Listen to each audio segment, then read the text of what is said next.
Olá, estamos aqui de volta. Vamos lá. Nós paramos na implantação da empresa açucareira. A primeira coisa que nós vimos é o investimento holandês, o transporte, o refino, a comercialização e distribuição desse açúcar e o lucro que fica para a burguesia comercial holandesa. Por que é que eu estou batendo tanto assim nessa tecla? Porque senão você não vai entender as invasões holandesas. Senão não entende, ok? Depois nós começamos a ver os fatores que levam à colonização com cana-de-açúcar. Ora, esses fatores, eles estão interligados. Você não pode entender um fator separado do outro. Vamos observar, vejamos aqui. Qual foi o primeiro fator que nós vimos? Ora, nós vimos que o açúcar era um produto conhecido na Europa, ok? Era um produto extremamente raro e caro. Mas é interessante chamar a atenção que esse produto lá na Europa, sendo ele conhecido, ele garantiu o investimento inicial. O aluno tem que entender uma coisa muito simples. Vivia-se aí o capitalismo comercial. Esse é o momento do capitalismo comercial ou do mercantilismo.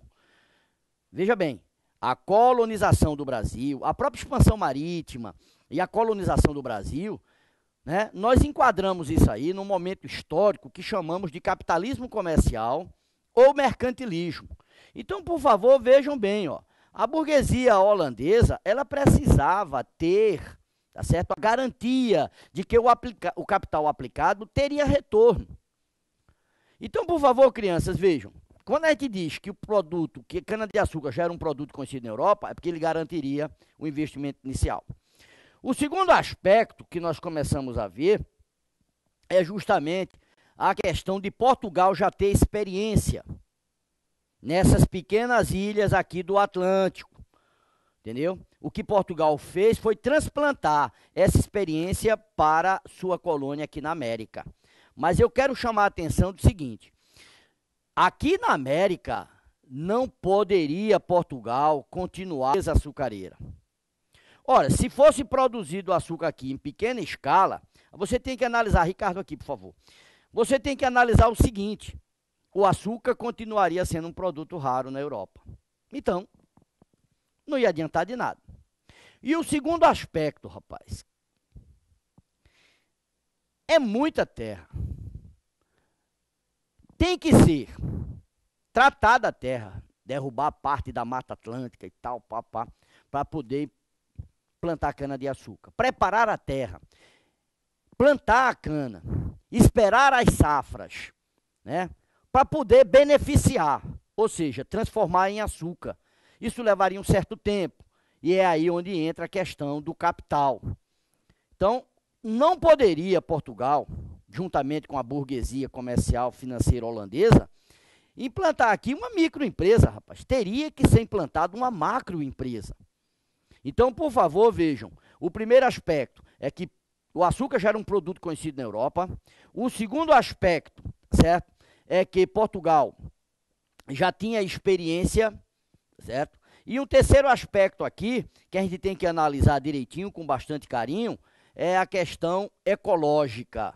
Aí você vai me perguntar, como essa questão ecológica? Muito simples, muito simples. Vejam, o Brasil, ele oferecia clima, não é?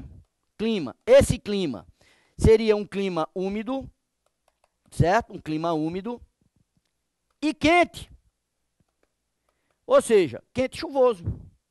E além do clima, você também tem que analisar a questão do solo. Esse solo, você vai chamar de massapê. Rapaz, olha, esse clima e esse solo, se você é porque a gente nunca para analisar, né, Ricardo? A gente nunca para analisar. Se você parar para fazer uma análise, pense comigo. Nós temos aí, rapaz, 5 séculos, 5 séculos, onde essa região aqui, nordestina, certo? A zona da mata e o litoral, se você for analisar com bastante carinho, somente só produz cana, rapaz. O solo, massapê e o clima quente e chuvoso, eles são propícios para a cana. Então, por favor, vejam, observe bem, ó. O açúcar é um produto conhecido na Europa.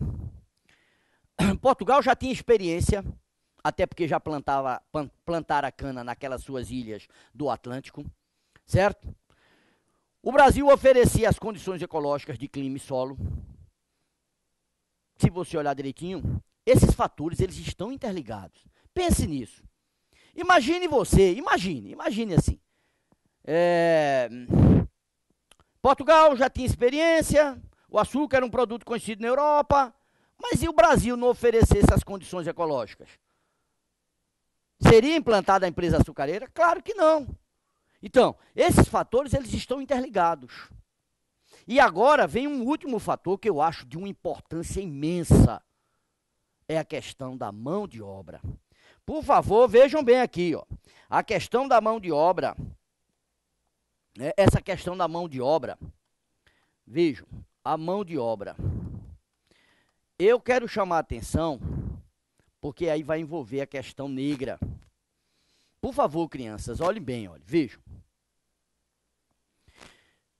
A implantação dessa empresa agrícola açucareira exigia muito capital, e são dois aspectos importantíssimos, Ricardo, muito capital e muita mão de obra.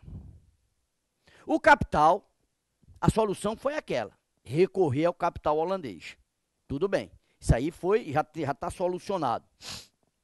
Mas a questão da mão de obra é importantíssima. Pelo amor de Deus, tem que tomar muito cuidado com essa questão da mão de obra. A empresa agrícola açucareira exigia muita, mas muita mão de obra mesmo. Vejam, e aí a gente vai ter que analisar direitinho. Vamos observar Portugal aqui novamente. E vamos analisar, certo? Essa questão da África aqui. Se você pegar esse litoral africano, ao sul do litoral africano, você vai ter a região do Saara. Não é isso mesmo ou não? Saara. E quando você analisa a região subsaariana, aí é uma região conhecida como Sudã Abilad, que quer dizer terra de negros. Sudã Abilad quer dizer terra de negros. Então, por favor, vejam bem aí, ó. A expansão marítima portuguesa, ela vem contornando a África. Ok? E aí Portugal, na verdade, certo? Vai colonizar essas pequenas ilhazinhas aqui do Atlântico, Açores, Madeira e tal, com cana-de-açúcar. E qual foi a mão de obra usada aí nessas pequenas ilhas? Foi a mão de obra do negro. Negro. Tem que entender isto, é a mão de obra do negro. Ora, vamos parar para pensar aqui, ó. Quando Portugal resolve colonizar suas terras aqui da América, aí vai ter que usar a mão de obra também do negro. Bom, vamos ver o seguinte. A empresa agrícola açucareira exigia muita mão de obra. E Portugal não tinha excedente de mão de obra. Olha, crianças, pelo amor de Deus, nunca, jamais, em tempo algum, vá dizer que Portugal tinha excesso de mão de obra. Excesso, me perdoe. O que Portugal tinha era escassez. Pouca mão de obra. Até porque a Europa está saindo da peste negra, certo, Ricardo? A Europa está saindo da peste negra, ok? Está saindo da peste negra e a mão de obra aí é muito escassa. E sem contar com o próprio processo de expansão, que morria muita gente e tal, nessa expansão marítima. Então, quando a gente fala que a empresa agrícola açucareira exigia muita mão de obra e capital, o capital, a solução foi holandesa, tudo bem. Agora, a mão de obra vai ser a mão de obra do negro. Ok? Nunca diga que Portugal tinha excedente de mão de obra. Pelo contrário, Portugal tinha escassez de mão de obra. Essa muita mão de obra que será usada no Brasil será a mão de obra do negro, será a mão de obra do africano. E aí onde é que vai entrar a questão? Que é muito discutido hoje. Pode olhar, a discussão hoje passa pela questão da segregação racial, né? Pode olhar a discriminação racial. A gente começa a analisar a inclusão. Toda essa discussão que envolve hoje a questão afrodescendente no Brasil, o aluno tem que perceber, tá certo? Que passa justamente por essa origem aqui, ó, a utilização da mão de obra no Brasil colônia e enveredando pelo Brasil império. O padre, mais tarde eu vou falar desse padre, mas o padre, o jesuíta Antonil, João Antônio Andreoni, mais conhecido como Antonil ou Andreoni, que aliás ele aparece muito em prova. Como é que o livro do padre Antonil aparece em prova? Eles pinçam textos do livro do padre Antonil, veja, Antonil. Eles pinçam e colocam na questão uma frase dele, estilo, tipo, os negros, os escravos são as mãos e os pés do senhor de engenho. Ora, quando o padre Antonil diz os escravos são as mãos e os pés do senhor de engenho, o que é que o aluno tem que perceber? A importância do negro no processo colonizador, a importância do negro na história do Brasil. Isso é que tem que ser levado em conta, começar a ser estudado por aí. Os escravos são as mãos e os pés do senhor de engenho. Então a gente começa com uma pequena pergunta. Ricardo, corta aqui, por favor, Ricardo. Vejam, a gente começa com uma pequena pergunta. Da África para o Brasil, vieram nobres? Da África para o Brasil, vieram reis, rainhas, sacerdotes, intelectuais, grandes chefes de tribos? É comum a gente perguntar, ora, da África para o Brasil vieram nobres? E o aluno, normalmente, na ingenuidade, responde, não, só vieram escravos. Meu amigo, pelo amor de Deus, da África para o Brasil, é óbvio que vieram nobres, grandes guerreiros, sacerdotes, intelectuais, reis, rainhas, tá certo? O problema é que aqui, nada disso foi levado em conta. Até a condição humana foi negada ao negro. O senhor de engenho, quando ele comprava escravos para a lavoura, ele dizia, comprei, abrindo aspas aí, comprei 30 peças para o engenho. 30 peças, peças. Ok? Então, eu quero que você entenda que da África para o Brasil, claro que vieram nobres, sacerdotes, intelectuais, reis, rainhas, ok? A condição aqui é que não foi levada em conta. O negro aqui foi visto apenas como mão de obra bruta, ok? E tem uma outra coisa que a gente começa a questionar, vejam, por favor, isso tem que ser analisado com muito carinho. Se você quer passar no concurso, e que você sabe que esse concurso não vai ser fácil, esse concurso é diferente dos demais concursos, ok? Partindo da questão até que tem um ponto de corte aí, então o aluno tem que observar com muito carinho. Vejam, a minha pergunta é esta, por que o negro e não o índio? Ah, claro, observe, os escravos são as mãos e os pés do senhor de engenho. O negro, na realidade, né, tem toda uma base, toda uma estrutura que leva ao processo colonizador do Brasil. Então, nunca esqueçam a importância do negro na história do Brasil. Mas a minha pergunta é muito simples. Por que o negro e não o índio? E aí começam os absurdos que você, nosso aluno aqui, nosso aluno do espaço jurídico, não pode cair nesse absurdo de dizer que usou-se o negro e não o índio, porque o índio é preguiçoso.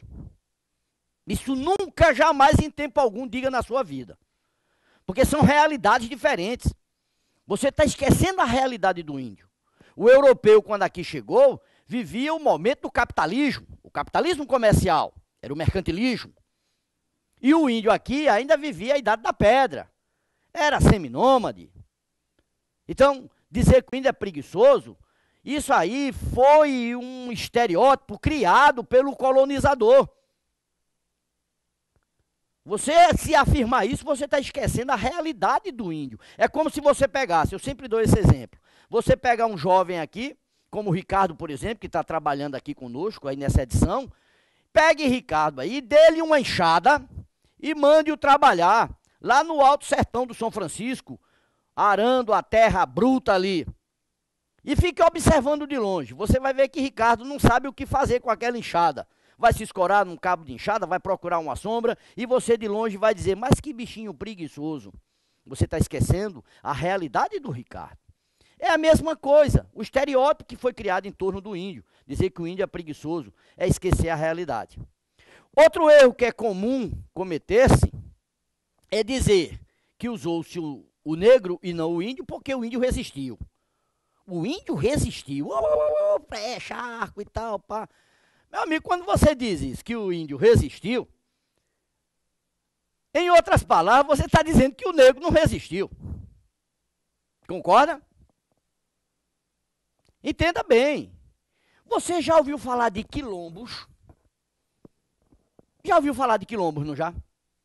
O que era um quilombo? Para entender o que era um quilombo, vem uma perguntazinha bem simples. O negro escravizou-se ou foi escravizado? Na realidade, o negro foi escravizado. E o quilombo nada mais era do que uma forma de organização social, uma forma de resistência do negro. Era uma forma de luta, era um grito de liberdade do negro. Era um grito de liberdade, era um chamamento à liberdade. Isso eram os quilombos. No Brasil inteiro formaram-se centenas de quilombos. E a gente sabe que o mais famoso dos quilombos foi aquele que apareceu aí na Serra da Barriga, no atual estado de Alagoas, que na época pertencia a Pernambuco, claro. Até porque os limites de Pernambuco ia do Rio Igaraçu até o Rio São Francisco, né? Ali naquela região de Penedo, onde o São Francisco deságua. Ali eram os limites de Pernambuco. Então, o Quilombo dos Palmares, certo? O Quilombo dos Palmares foi o mais famoso porque durou aproximadamente uns 70 anos. A resistência em Palmares foi muito grande, ok? Então, por favor, vejam, dizer que usou-se o negro e não o índio, porque o índio resistiu, isso é um outro erro. Usou-se o negro e não o índio, porque, na realidade, o negro era um produto extremamente lucrativo. Nunca esqueçam, pelo amor de Deus, o negro entra no Brasil como mercadoria. Fui claro? Não esqueça que esse é o momento do capitalismo comercial. O negro entra no Brasil como mercadoria. Era um produto extremamente lucrativo. É por isso que a gente tem que entender que usou-se o negro e não o índio. Rapaz, olhe bem, olha. Alguns ainda vão dizer até que a igreja e tal, os jesuítas com a catequese e tal, pá. Mas eu sempre chamo a atenção para uma coisa. Vejam isso aqui, crianças. Observem isso aqui. Quando a gente fala de a igreja no Brasil, a gente tem que analisar umas coisinhas bem simples, né? Existe até uma certa contradição aí. Porque se você pegar aqui, ó, Tratado de Tordesilhas. Então, nessa parte leste, a gente observa a proteção dada pelos jesuítas no processo de catequese ao índio. Ok? Mas nessa parte oeste, onde você observa a civilização asteca, como eu já falei aqui, a civilização maia e a inca, vejam bem, ó. Dessas civilizações, a Espanha, certo? Das chamadas civilizações pré-colombianas, a Espanha vai explorar metais preciosos. É interessante. E quem é que praticava a ourivesaria aí? Era o próprio índio, era o próprio nativo. Assim sendo, a igreja, por exemplo, não poderia ficar contra o escravismo desse índio, certo?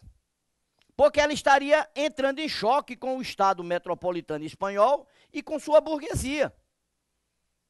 Então, nesse aspecto, ela foi contraditória, porque no lado oeste do Tratado de Tordesilhas, ela fez vista grossa, por assim dizer, para o escravismo do índio. Isso você vê claramente no livro de Eduardo Galeano, As Vias Abertas da América Latina. Mas no lado leste, ela foi, na verdade, contrária à escravidão. Entende? Por quê? Porque a escravidão do índio não atende aos interesses da burguesia portuguesa e nem do Estado português. Pelo contrário, observem aqui na telinha, vejam, na telinha, vamos dizer aqui a África, não é isto ou não? Ora, crianças, vejam, Portugal vem nesse périplo africano, colonizou aqui as ilhazinhas do Atlântico, com mão de obra do negro. Isso quer dizer, em outras palavras, existia um grupo mercantil lusitano que vivia do comércio de negros. Eita, eu toquei aqui em alguma coisa. Não tem problema. Opa, voltou. Não, pronto. Existia um grupo mercantil lusitano que vivia do comércio de negros. Isso desde o início do século XV. Era um comércio de negros. Certo? Que abastecia essas pequenas ilhas de mão de obra. Só que o aluno tem que perceber que nessas ilhazinhas, você tinha aí uma microempresa açucareira. Consequentemente, você tem um micro comércio de negros. Quando Portugal resolve colonizar o Brasil com cana-de-açúcar, aqui será implantado no Brasil uma macroempresa açucareira. Consequentemente, aquele grupo mercantil que vivia do comércio de negros, Ricardo aqui, que vivia do comércio de negros, vê na implantação dessa macroempresa açucareira no Brasil a possibilidade de ampliar o comércio de negros. Ok? A possibilidade. Então, se você tem uma microempresa açucareira nas ilhas do Atlântico, você tem um microcomércio de negros. Se você tem uma macroempresa açucareira, né, no Brasil colônia, você vai ter um macro comércio de negros. Então, aquele grupo mercantil lusitano, que já vem fazendo comércio de negros há quase um século, do século XV até o início do XVI, já existia esse comércio de negros, veja bem, ó, esse grupo mercantil vai ver um comércio extremamente lucrativo com o negro. E diga-se de passagem, a coroa portuguesa cobrava impostos desse comércio de negros. Coisa que, se fosse usado o índio aqui, caçado e tal, e usado, como é que o governo português, como é que a coroa lusitana iria cobrar imposto dessa mão de obra indígena? Então, o comércio de negros gerava impostos para o Estado lusitano. Quando você vê Portugal proibindo o escravismo do índio, não é que Portugal tivesse com peninha do índio. Não! É porque o que dava impostos para a coroa era o comércio de negros. Ok? E ainda dentro do tema negros, a gente fica imaginando o seguinte: como é que esse negro era conseguido ali na África?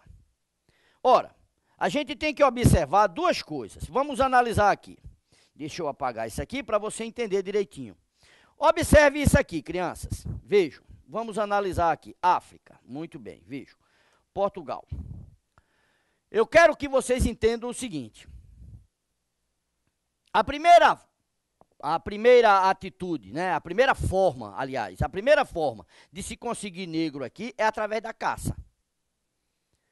Essa caça acontece com uma coisa chamada superioridade bélica. É isso que você, eu tenho certeza, vai andar com a .40 na cintura. A superioridade bélica.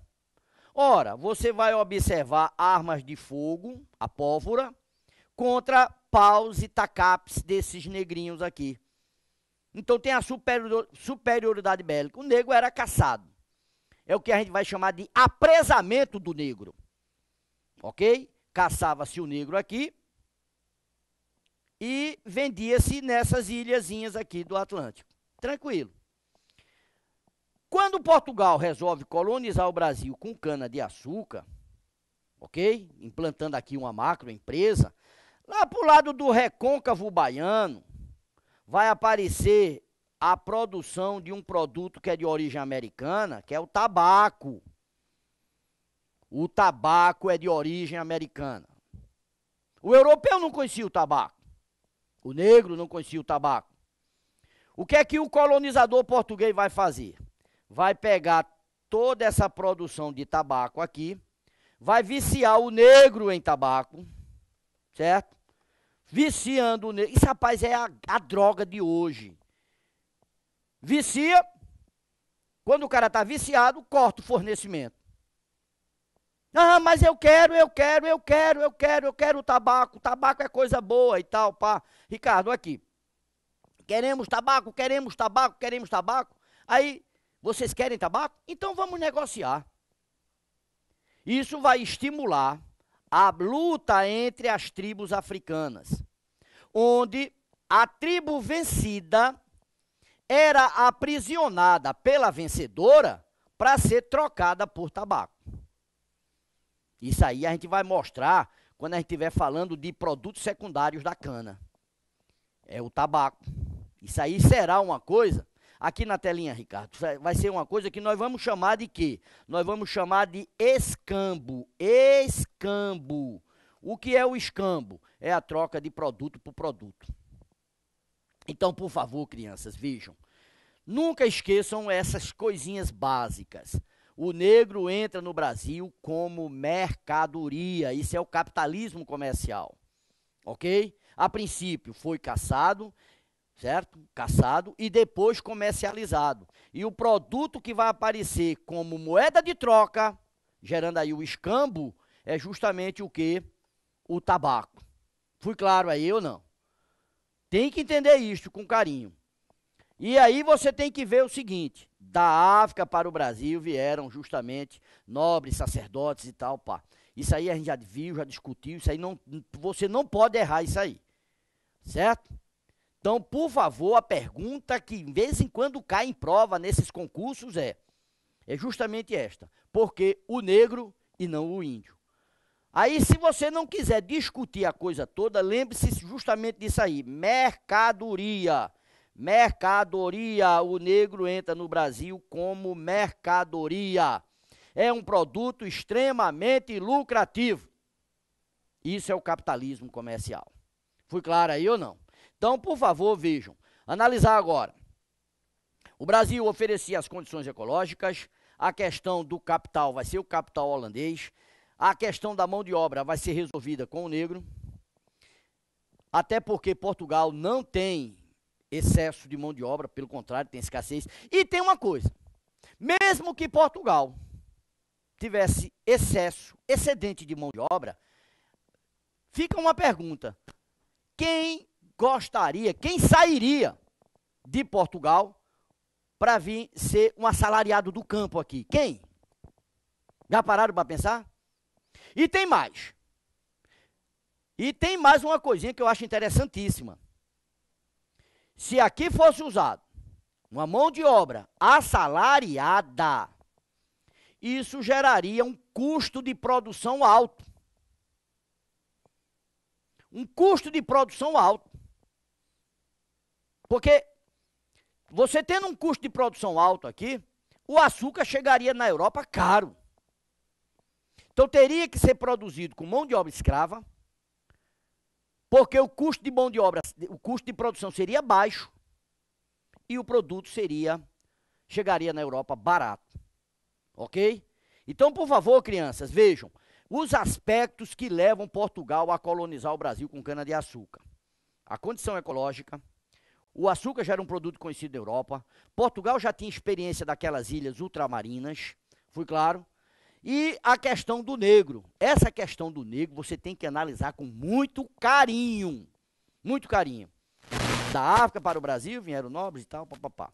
Outra coisa, usou-se o negro, né, como mão de obra básica, porque o custo de produção seria baixo, muito baixo mesmo.